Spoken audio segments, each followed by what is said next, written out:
Sir Turkey boycott, Turkey के boycott पे sir जिस तुर्की के बॉयकॉट मुहिम पर एक शब्द बोलने के लिए कांग्रेसियों को माइक एक दूसरे पर धकेलना पड़ रहा है, उस तुर्की ने ऑपरेशन सिंदूर के वक्त भारत पर हमला करने के लिए पाकिस्तान को हथियार सप्लाई किए थे। पहलगाम हमले पर संवेदना जताने की जगह भारत के एक्शन की आलोचना की थी।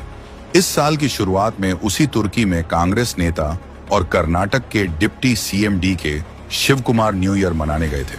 क्या कांग्रेस के लिए देश से ज्यादा जरूरी तुर्की ट्रिप लगा? आपको बता दें कि कांग्रेस ने साल 2019 में तुर्की में अपना ओवरसीज का ऑफिस खोला था। तो क्या इसलिए कांग्रेस तुर्की के विरोध से बच रही है क्योंकि वहां से पार्टी चलानी है? खैर, कांग्रेस और वामपंथी इकोसिस्टम अक्सर भारत के दुश्मनों के दोस्त को अपना दोस्त ही समझते हैं। तभी तो जहां पूरा देश बॉयकॉट टर्की और बॉयकॉट अजरबैजान की मुहिम में जुटा है, वहां लिबरल ब्रिगेड ट्वीट्स में तुर्की की ट्रिप के प्लान बता रहे हैं, ये जानते हुए भी कि तुर्की ने हमारे सैनिकों पर हमला करने के लिए पाकिस्तान को हथियार भेजे। और कुछ डिजाइनर पत्रकार तो इन ट्वीट्स को खुलकर प्रमोट भी कर रहे हैं। सोचिए, क्या ऐसे लोग वाकई भारत का भला सोच सकते हैं? कांग्रेस और उसकी फेवरेट लॉबी भले तुर्की और अजरबैजान के बहिष्कार पर मौन हो, लेकिन पूरे देश बॉयकॉट तुर्की और अजरबैजान के मुहिम से जुड़ गया है।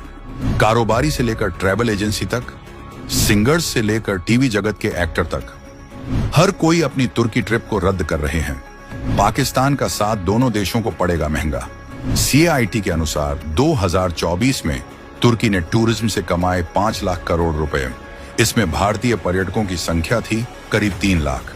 एक भारतीय पर्यटक ने औसतन खर्च की 81,000 रुपए, जिससे तुर्की को मिला लगभग 2,430 करोड़ रुपए। अब सोचिए, अगर सिर्फ भारत से टूरिज्म ही बंद हो जाए तो तुर्की को सीधा 2,400 करोड़ का नुकसान होगा। और बात सिर्फ घूमने फिरने तक सीमित नहीं है। भारतीय शादियां जो वहां होती थीं, कॉरपोरेट इवेंट्स, कल्चरल शो, सब रद्द होने से इन देशों को अप्रत्यक्ष रूप से और भी बड़ा नुकसान होगा। इसी तरह 2024 में 26 लाख विदेशी पर्यटक अजरबैजान गए। इनमें 2.5 लाख भारतीय थे। हर भारतीय ने खर्च किए लगभग 1,06,000 रुपए। कुल भारतीय खर्च रहा लगभग 2,580 करोड़ रुपए। बहिष्कार जारी रहा तो अजरबैजान को भी होगा सीधे 2,500 करोड़ रुपए से ऊपर का घाटा। अब वक्त आ गया है कि भारत सिर्फ कूटनीतिक नोट ही नहीं, आर्थिक नोटिस भी देने लगा है। जो देश पाकिस्तान जैसे आतंक के संरक्षक का साथ देंगे, उन्हें भारत का पैसा और पर्यटक दोनों नहीं मिलेंगे। तुर्की और अजरबैजान को यह समझ लेना चाहिए। और इस बार देश की जनता पूरे जोश और होश से कह रही है, भारत के दुश्मनों का दोस्त हमारा दोस्त नहीं हो सकता।